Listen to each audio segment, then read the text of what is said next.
26 degrees Celsius in Abuja, the Federal Capital Territory. Good morning and welcome to Sunrise Daily, your daily dose of sunshine. Never mind what the weather is. I'm Maupe Ogun Yusuf. It is sunny. It is sunny. It's hot. It is getting hot. This Hamatan is not real. No. It come later. It will come late. Be patient. Because last year, I went through this whole period of buying sweaters and gloves and socks. And it was just hot. It will still come useful. Good morning and welcome. I'm Kayla Megwa. I'm quite a show we have for you today. We have so many things that we're tracking. Of course, we're continuing our dedicated conversation on this threat by the American president. He's updating that threat. We saw him speak recently about it.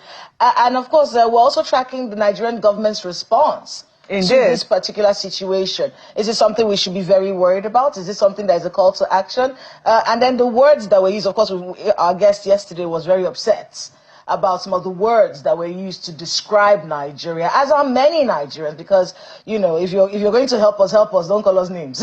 Indeed. As a matter of fact, you know, one of the things I thought about doing was putting the flag right here, you know, because in the middle. What has happened is that it has awoken the spirit of patriotism in a lot of Nigerians. It's not to deny that our country is not without its challenges. It's certainly with plenty of challenges, but we know that the results of the results that we seek, the solutions that we seek lie in-house and cannot come from outside. If it's going to come from outside, then it has to come in with our own invitation. It cannot be that somebody is threatening to invade to help us. Sovereign nation. Doesn't work that way. It is where we are. We're still on that particular conversation. Yesterday, we saw a world press conference addressed by the Minister of Information, you know, saying that the United States must have been misinformed and they want President Trump to broaden his sources of information and, you know, to work with Nigeria with understanding. So those conversations are still very much on the burner, which we'll be tracking for you.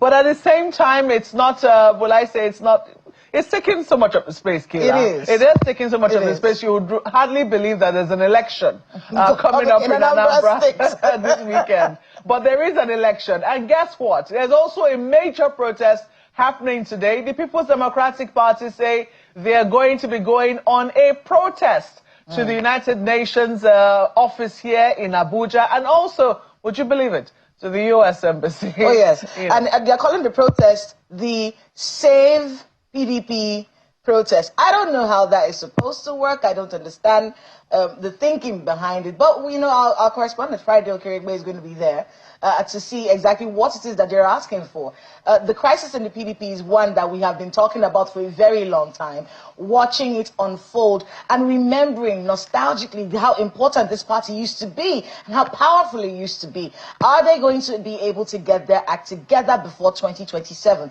This leadership crisis, this national secretary situation. Now, the PDP has two factions. Indeed. Which is very, you know, scary if you're looking at how much we need opposition in this country to hold the government accountable. And I think this is a call for the PDP to actually get themselves together, sort out whatever this issue is, and see if you can sort that out immediately, because it is becoming a very embarrassing situation and one that really is disappointing considering the pedigree of this party. Well, we will be keeping tabs on that on this program, and we're hoping that we'll be able to, you know, speak with our correspondent Friday Okerigbe, who will be covering that particular event for us. But in the meantime, we will also be keeping tabs on a number of other events. So last week, the president did come. Usually the vice president is the one who chairs the National Economic Council meeting. But last week, the president did something. He goes in, and sometimes from time to time, he does go in. And one of the things that, you know, came up in the meeting which the president had with the governors at the National Economic Council meeting was the state of the police colleges. The president was looking at earmarking some money for the revamping, the refurbishment of the police colleges across the country. So yesterday, governors of the northern region, governors from northern states, visited the premier police college in Kaduna, and what they saw there will make your jaws drop. Not in awe, but in shock as to how bad things have fallen. But Let's let you hear and see for yourself just what they saw. A delegation of Northern governors arrived at the police college in Kaduna State to inspect the condition of facilities and welfare of trainees and instructors in the institution.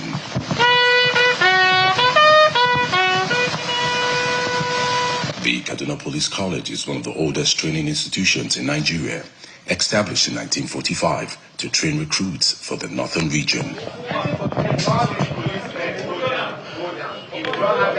However, despite its importance to the training of policemen for the country's internal security, the poor state of infrastructure in the college remains a national concern. On the instruction of the National Economic Council, the Northern governors inspect some of the facilities, including classrooms, hostels, and training grounds, most of which are in dilapidated conditions. After the tour, the governors expressed their concern over the state of infrastructure at the college. Today we have started with Kaduna, and of course we went around to most of the strategic buildings around the institutions, and we have seen it ourselves. We have done an on-the-spot assessment. We've seen the dormitory, we've seen the kitchen, we've seen the training institutions, we've seen many facilities here. The chairman of the delegation, Governor Abdullahi Sule of Nasarawa State, says the collective visit reflects their commitment to improving the quality of policing in Nigeria, noting that effective security begins with proper training and motivation of personnel. The sport inspections have given us insight and very good experience about what exists, particularly in this institution, and the whole idea is for us to be able to put that together and to recommend. But what I want you to know is that we already have a technical team that is going to carry out a thorough inspection of all these institutions. But as the members of the committee, we believe that we have to go on the spot inspection ourselves. The commandant of the college, Mrs. Ronke Okunade, who received the governors, commended their concern and appeals for immediate support to restore the Kaduna Police College to standard. As I am standing before you now, I don't have an official vehicle on my own, and if you go beyond this place and you go to the officers' quarters, you will feel sorry for the police. My own house is nothing to write home about, and I'm here as the commandant of the college. So many things we are lacking. With growing security concerns across northern Nigeria, the governor's visit is considered a practical step towards addressing the root causes of inefficiency within the nation's policing system.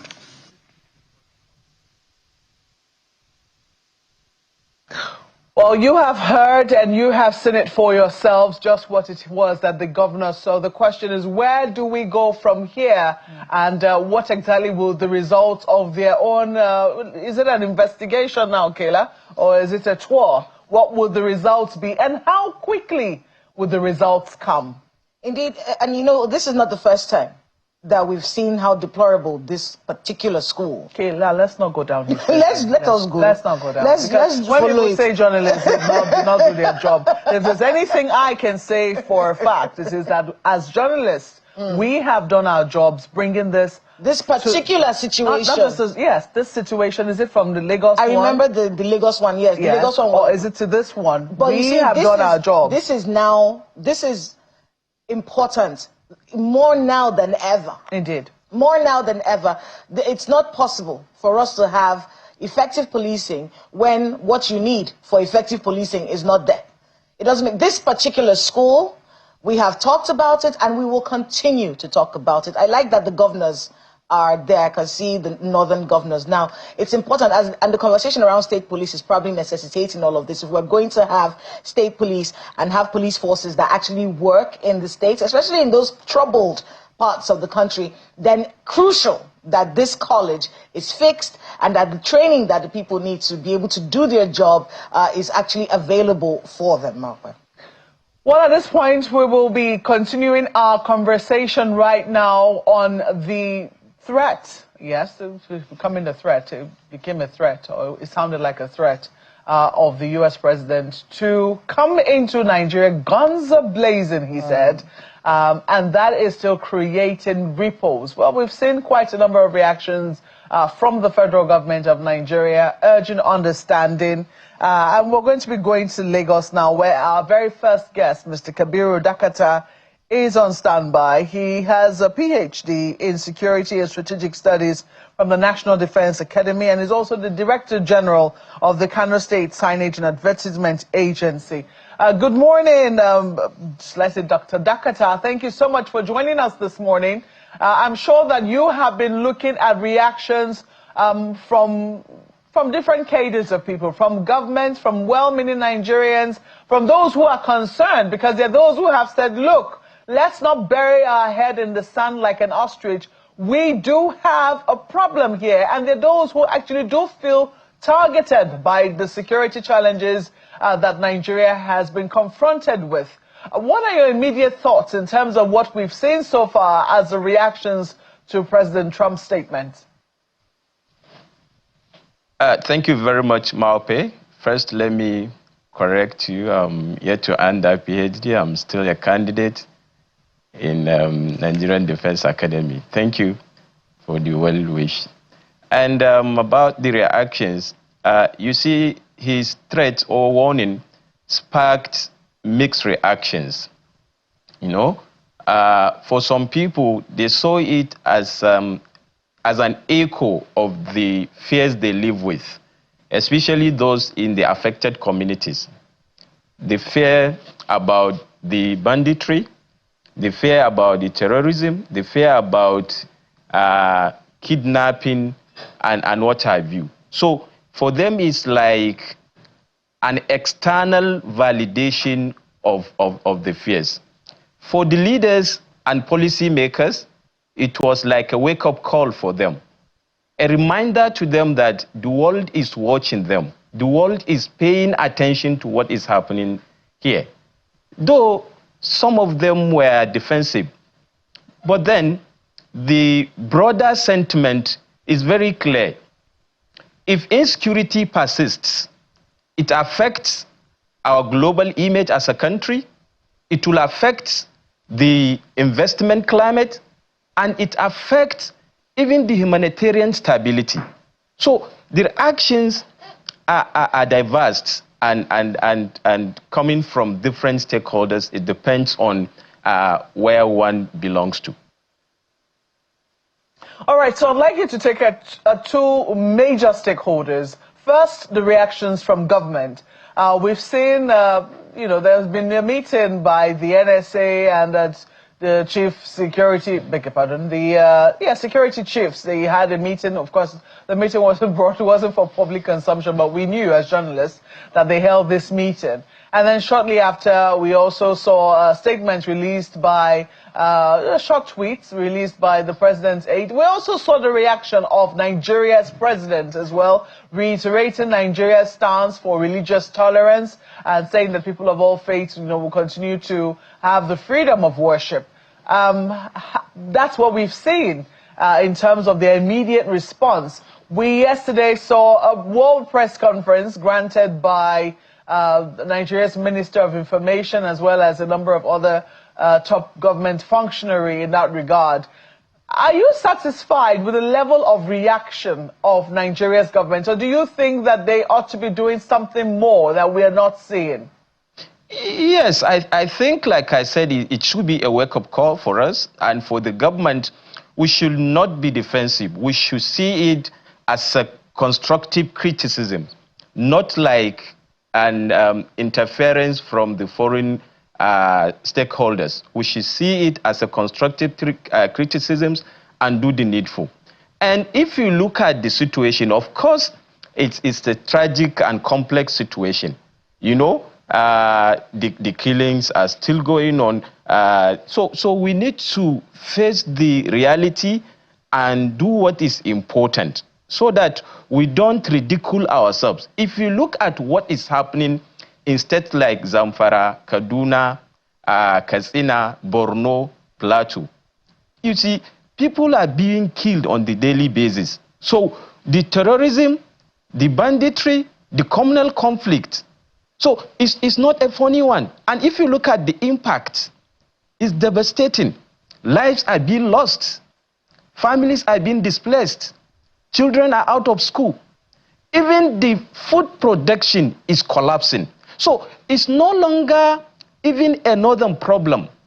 it is becoming a national crisis. So the government should see that as a constructive criticism and a wake-up call for us to address our problems. There is need for reforms, you know, reassessment of the security architecture. Mr. Nakata, if I may, just a moment, sorry to interrupt your thoughts, but if I may, if the U.S. president had said that, you know, this is about lives and terrorism in Nigeria, perhaps people will not be as apprehensive as they have been, but he, you know, narrowed it down to a particular group of people. He spoke specifically about Christians.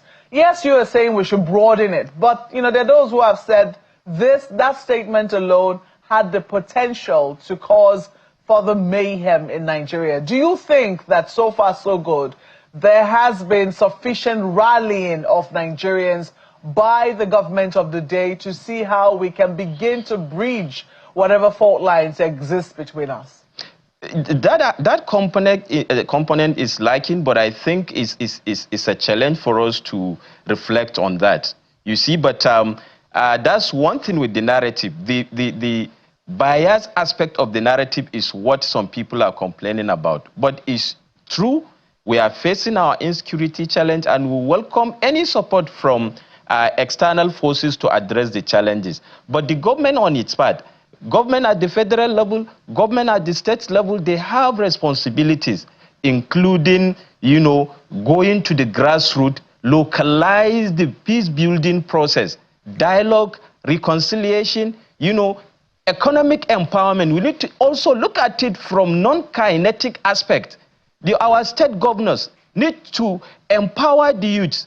Here we can commend some governors like Kanu, reinstatement or revival of the 26 entrepreneurship institutes that were closed down by the previous Ganduja's administration. Now youth are being engaged, youth are being productive. Just recently, thousands of youths graduated and they were given support capital to start up the business and equipment. So the state governors, and it's beyond working in isolation, they need to coordinate themselves. They need to come together. This is a serious regional issue that is now drawing the attention of the international community. I was just looking at a story from the Office of the Chief of Air Staff. He's ordered now some more strikes on terrorist spots across the country. And then we're now hearing from the government, those that are being, those who they've arrested and those who are being tried. So in many ways, despite how many people may feel about the way President Donald Trump said what he said, it's actually necessitated some action. I want to be able to get you to talk to us about some responses that the Nigerian government should be giving. Well, yes, we've heard from the National Orientation Agency that this is probably a product of poor intelligence given to the United States, asking them to broaden their sources of information. What other actions should they be taking right now to restore, most importantly, confidence of the Nigerian people in our government and its ability to protect its people regardless of their religion? I think the system needs to be inclusive, and the government needs to communicate to the public in a clear way. There should be accountability and transparency in the process. And there should be a commitment by the government to show that what the government is doing is an honest effort, you know? And we should be very careful so that this threat or this warning should not lead the conversation ahead of 2027 general elections. We should see this as something that affects everybody. The call is on, you know, that Christians are being killed. But everybody, and I'm happy with the reactions of some of the Christians in the country to say, look, the issue in the country is not about one religion or one ethnicity. So the pattern of the violence is not, you know, scaring anybody. And that is why the government needs to look inward to see that, you see, we don't need to tell ourselves that the security model is overstretched and reactive in most cases rather than being preventive. These are some of the actions that the government needs to take, that it should include all the relevant stakeholders in the peace building process at the grassroots, the traditional rulers, the religious leaders, the youth leaders, all the relevant stakeholders, and let them own the process at the grassroots. We should not make it as a national conversation. Let everybody feel part of the process. And I'm assuring you, we can address the problem.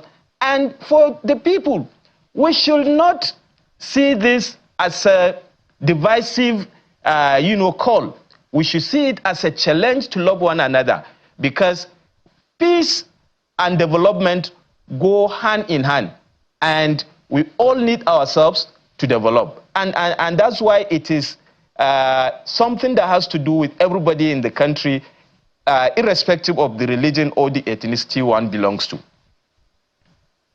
Just very quickly, because yesterday we also heard the Minister of Information say that this narrative has been fueled by foreign lobbyists. What would you say to those who genuinely feel that they're being targeted in the onslaught that has, become what we're seeing, especially in the north-central region of Nigeria? I think they should give that benefit of doubt to the government. They should be confident, and they should, don't take laws into their hands. In this country, we have seen a lot of things that we don't want to fuel the situation. The security situation is still fragile, and this is the time that governments at all levels need to be closer to the people and let the process be inclusive. Let everybody feel involved in the process. It's not something about, that external forces should come and determine how we govern our security system. But we need their support in, the area of intelligence management, the area of technical support and training. All those supports are important and are needed. But we should be confident with our government at all levels, and the government needs to be closer to the people so that together we can address these threats. All right. Kabiru Dakata, thank you so much for your thoughts, sharing them on our program this morning. He is a PhD candidate for Security and Strategic Studies at the National Defense Academy. We certainly wish you all the very best as you try to achieve your PhD. And currently, he's the Director General of the Kano State Signage and Advertisement Agency, CASA. Thank you once more for speaking with us, Mr. Dakata. Thank you, Maope. Well, we take a short break now. When we return, we'll be switching gears to the elections in Anambra, speaking to one of the candidates going into that election. In just a moment, please stay with us.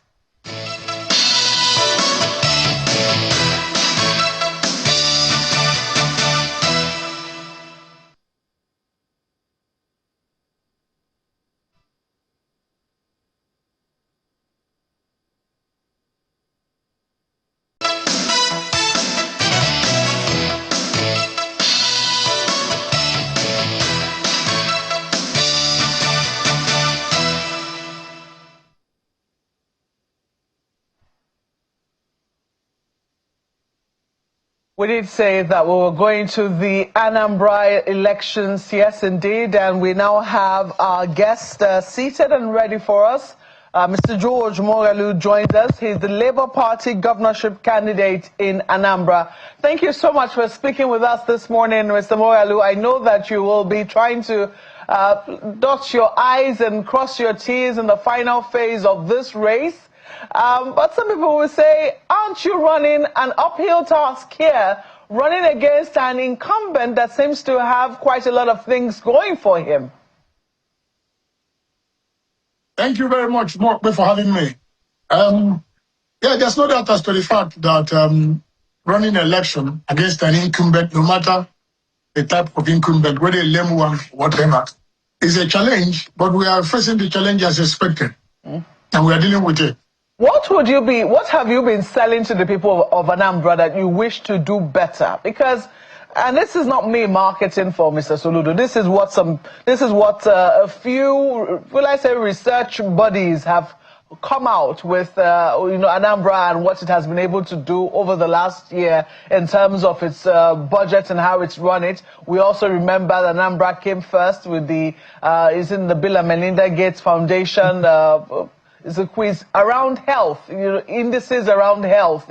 Anambra, I think, was able to win as much as, I'm trying to remember how many thousands of dollars they won, about $600,000. They won regionally and they won nationally. And then only recently, budget said, oh, look, Anambra State came first amongst, transparency in terms of how states have been faring with their budget. So looking at all of this, these are independent bodies. This is not my rating. What exactly are you telling the people of Anambra State that you want to do better than what the incumbent is doing? Yes, Mark, while I agree with you, the point here is that you don't treat issues in isolation when you're looking at global governance, when you're looking at governance as a complete entity. But however, like in the course of my campaigns, we've gone around all the parts of the state, and we've been able to sell a few things to them, which I think is of great critical importance to Anambra. One is the issue of security. And you see, because of the critical nature of the security of our state, because security affects both the economy, affects the living standards of the people, it's all about the people. So we've been selling that issue to them because where we are today is not where we should be.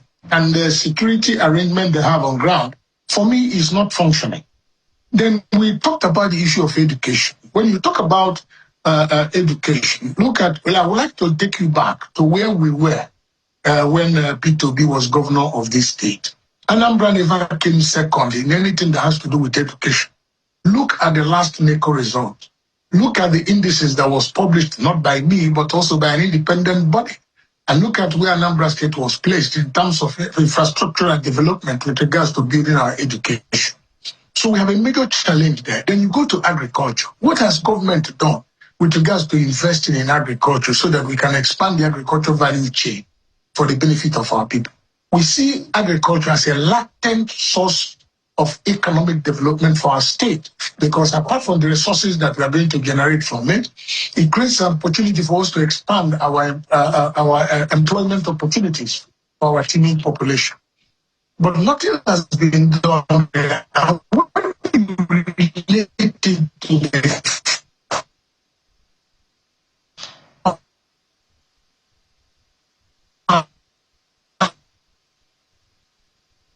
Oh dear, this is not the time to lose you, Mr. Moghalu. We certainly hope that we will be able to have a hitch-free conversation with you. Kayla, our guest has noted 3 major areas where he is marketing to the people of Anambra State. Security is one of them, education is the other, and agriculture. He says in security, the arrangement on the ground is currently not there. Well, Mr. Moghalu, I can see that, you're moving again. So I want to believe that our connection is coming back very gradually. If you can hear me, we lost you very briefly when you were trying to explain the investments that, ought to be happening in agriculture. But let's rewind to security.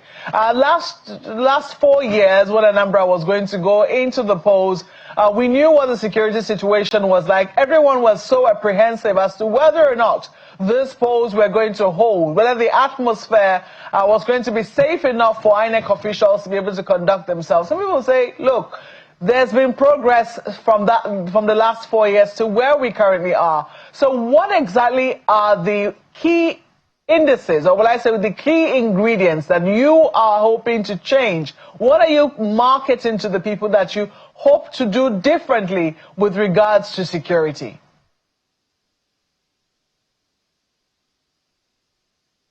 Okay, you see, I tried to create an analogy. In a room that is pitch dark, if you bring in candle light, you have brought light. If you bring a 40-watt bulb, you have brought light. If you bring an 80-watt bulb, you have brought light. If you bring a floodlight, you have brought light. So it's a matter of the level of illumination you desire. Where we are today in regards to security, I have said, and let me repeat here, since you've given me this opportunity and this platform, there's quite a lot we need to do on our security to improve on the security architecture. Firstly, I said we must bring in technology.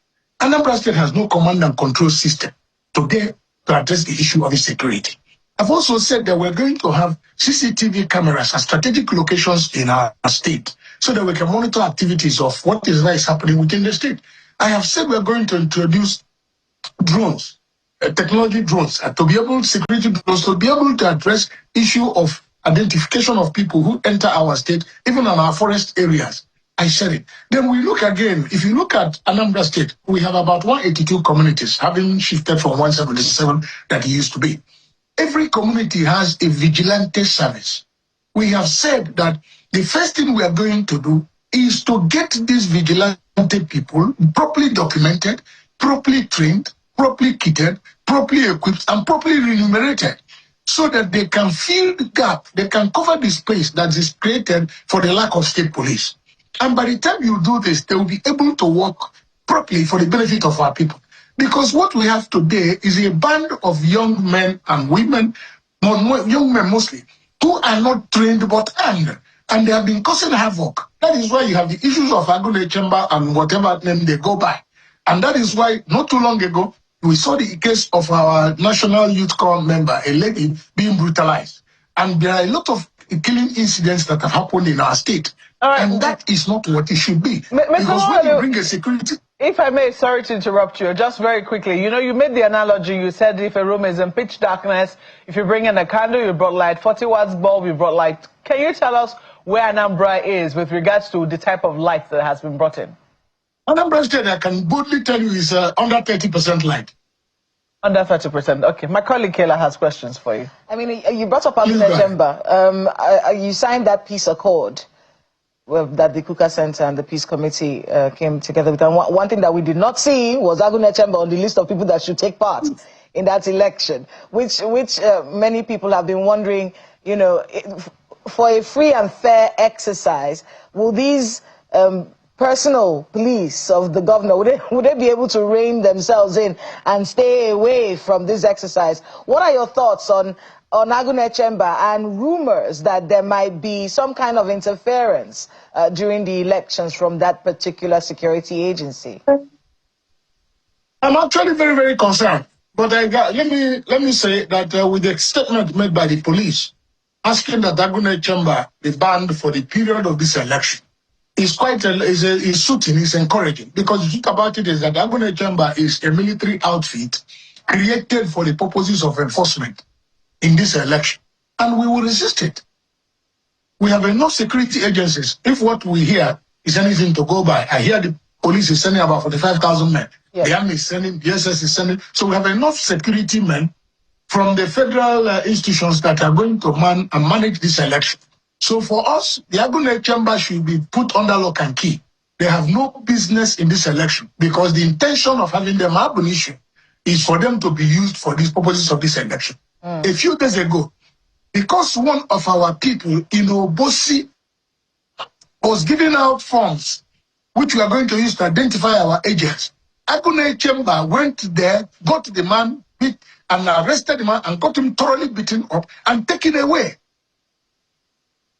And his only offense was that he was having a Labour Party form that he was distributing to the Labour Party agents.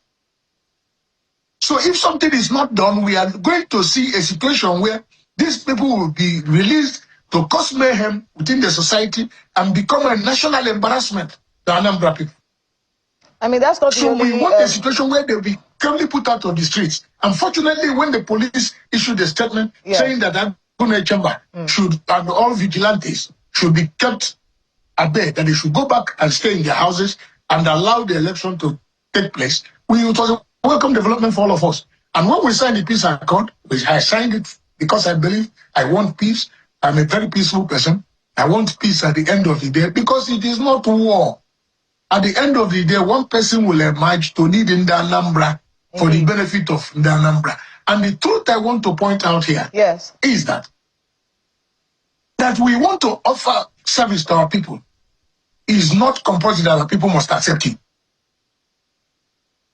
So there is nothing to be desperate about.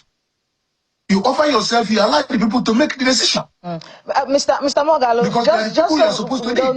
just so we don't run out of time on this conversation, Another thing that happened was the peace accord was signed on a Monday, which is very instructive because of the whole talk about sit at home. It showed that there was business people that were able to walk around, they were able to get all of you together on a Monday to sign the peace accord. And then the Riot Act was read out to IPOB and ESN and any one of those networks that we've been worried about in the Southeast. Are you confident that you would have a free and peaceful exercise, void of any interference from IPOB or ESN or any of those networks? I have every confidence that the security agencies, once they become professional, once they do what they're expected to do, I'm certain that we'll have peace and we'll have a free and a credible environment for us to be able to hold a credible election. So for me, I have confidence in the security agencies that have come. I believe also the IPOB or ESN, whatever name they go by, they don't have the capacity to be able to stop our elections. And our elections will hold. But the point I'm making here, since I have this platform, is to appeal to the security agencies to be very professional. Very, very professional. Do what is right. Provide the security. Provide the enabling environment for Anambra to express themselves. All right, Mr. Moghalu, you've spoken about security. Can I quickly ask you about INEC? How confident are you that INEC is prepped to conduct free, credible, and fair elections? I'll give INEC the benefit of doubt. It would be most unfair of me to sit down here and then write them off. They have the responsibility to deliver free, fair, credible election to the Anambra. Let me say very emphatically that it's an opportunity for INEC to redeem their image. It's an opportunity for INEC to do what is right and restore the confidence of the people in our election. Let me tell you, in the last elections that took place, the incumbent governor was elected with about 112,000 votes out of about 2.6 million or more registered voters. What that goes to show is that people don't have confidence in the process because they believe their votes don't count. They believe INEC will do what they want to do for the benefit of the people they want to satisfy. But if INEC comes out smoking, comes out giving us a credible electoral process, giving us credible elections, I can guarantee you that Nnamra will come out to be voted to vote and participate in the process. Let me also say that it is an opportunity for the new INEC chairman to set a standard. Things has to be done right. It's not rocket science. It can be done and it should be done for the benefit of Anambra. I have said it repeatedly, let me repeat it. The worst corruption is electoral corruption. Because through electoral corruption, you create people that are not worthy to hold public offices. At the end of the day, you turn around to blame the people. All right, Mr. Moghalu, I think it's a fine place to leave it. This discussion we've had with you, we're hoping that you'll have a good run at the polls. All the very best to you and your political party. Mr. George Moghalu is the Labour Party governorship candidate in the forthcoming Anambra elections. Thank you, Moghalu and Kayla. Thank you so very much. Thank you so very much. I appreciate this opportunity. Great. We take a break now. We're not done yet. We still have one more segment. Akande joins us next in just a moment. Please stay with us.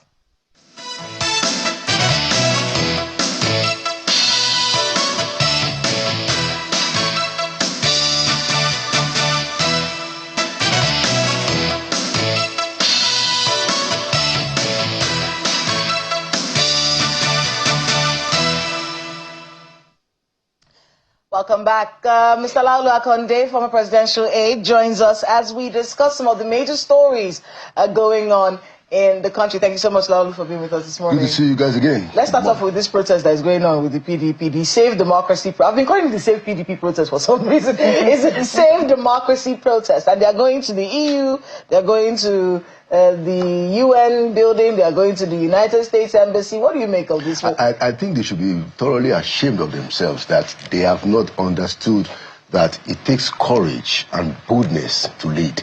Every excuse, in my view, that it is the government that is causing the problem in PDP is something that is completely baseless to me. Yes, we can see some of the movements, but PDP has shown, first of all, what Atiku Abubakar did in 2023 by going against the national consensus.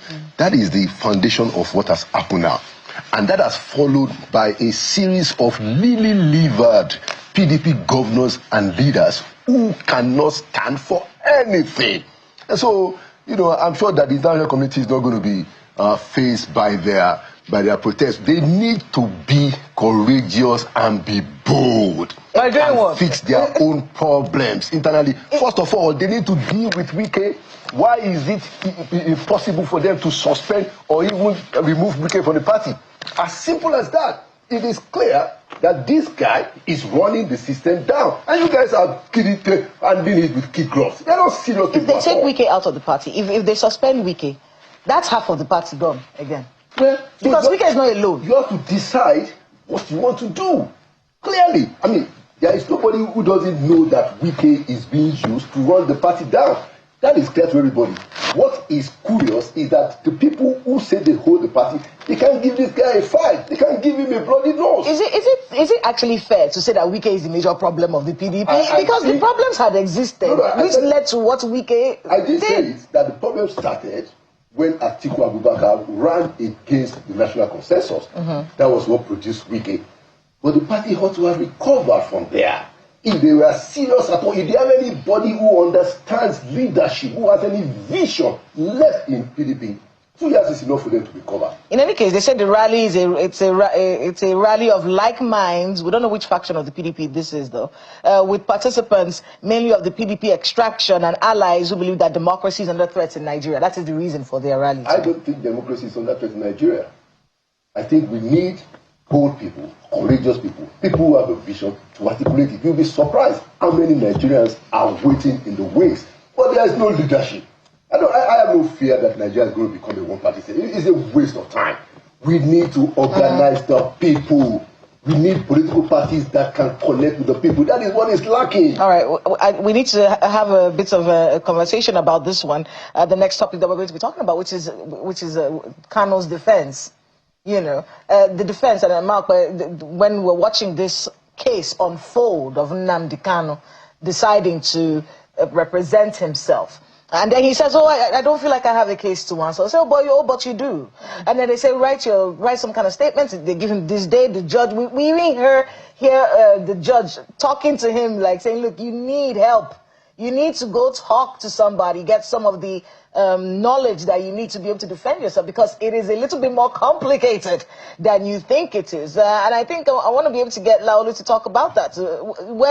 When you see this Nnamdi Kanu case and how it's unfolding, what do you make of it? And what do you think is going to happen to this man who has been in custody for so many years? Well, I think Nnamdi Kanu is not interested in sorting this matter in the courts. You know, and we've said that. He's not interested. And all these games that he's playing... How does he want it sorted, in your view? Politically, you know, and I don't think that is baseless, because in this same country, I mean, I, for instance, believe, first of all, that Nnamdi Kanu has a case to answer. I mean, we saw all these shenanigans, you know, it was public display, okay? But in this same country, we have people like Tuku Mamu, people like Sheikh Gumi, people like Bello Toji, and a ton, you know, a litany of them who are being treated with kid gloves. So, in the same country, you were able to catch Nnamdi Kanu. So, if Nnamdi Kanu is trying to play games, it makes sense. That's why I said that ultimately we have to solve this problem in a political manner. What does that mean? What's the political solution? Okay, in my own view, it should be something like, okay, look, we have to take the guy out of the prison, okay, and we have to get some concessions from him. He has to apologize for his wrong deeds, in my book, and he has to give a commitment to peace, because you have insinuations and open claims that this is what we are doing exactly with terrorists and bandits. Why can't we do the same thing with Nnamdi Kanu? And if we want to go all the way with the rule of law, then let's do it in a way that appeals to everybody, the same set of standards. That's the point. Like I said, I believe that Kanu has a case to answer. But you cannot isolate Kanu's case when in this same country we have all these other examples. It's either we say we stick to the rule of law or we stick to a political solution. I think where we are today is to take a political solution on the Kanu matter. When you were SA to the vice president, I remember that late President Muhammadu Buhari had to face a little bit of what President Bola Ahmed Tinubu is facing right now. In fact, in President Buhari's case, it was face-to-face with Donald Trump at the time, where he said, why are they killing Christians in your country? And I remember that he said at a ministerial briefing, he said, I don't know how you people would have answered a question like that. Christian persecution, you said that you believe that this is happening, even though it is not the only reason for the insecurity. Talk to us a bit about that and where Donald Trump's statement comes into play. Yeah, well, so I don't think that there's any use for us to deny what is a reality. Now, it's true that it's not only Christians that are being killed, but clearly there is a targeted plan that has persisted for over a decade, against Christians in specific states such as Plateau and Benue. We shouldn't deny that. Now, there are also other factors that are at play. But clearly, Christians in those places are being persecuted. Look, the people that die all the time, there was a time on Inside Sources that I had to start reading the names of the victims so that people can remember that these are also human beings like us. They have spouses, they have children, they have parents, they have aspirations, and their lives are being cut short. Water happened before our very eyes. But it's a problem that this starts today. So my view is that there are several ways to look at this problem. But the most important way is to take a look at it from the point of view of justice. Are the people who have been victims over the years, have they had any kind of justice? The answer is no. So how do we expect such people not to embrace the intervention of Mr. Donald Trump? How do you prevent such people from seeing what Mr. Trump is doing as a solution? We have a system where, in most cases, the perpetrators of this evil are not being brought to book at all.